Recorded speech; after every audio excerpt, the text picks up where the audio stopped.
চিরদিন পাই ଅଛି তো মস্তকের আর তুমি কହୁଛି তো উপর মু লাগিবি কেবে তো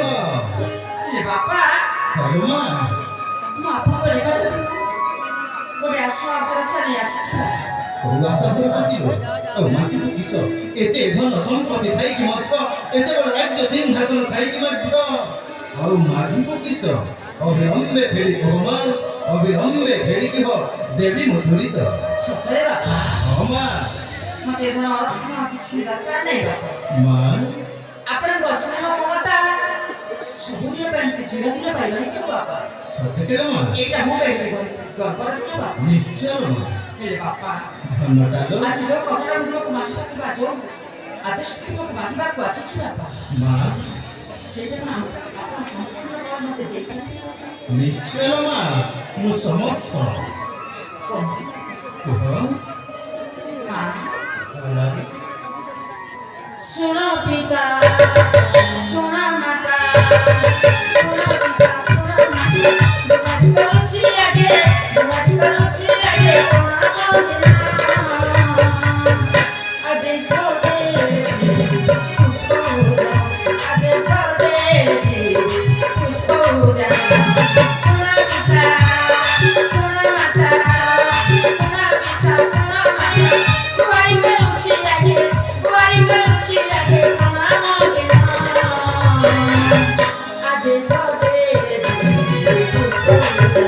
ଆଦେଶ ଦେ ପୁଷ୍ପ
ବାପା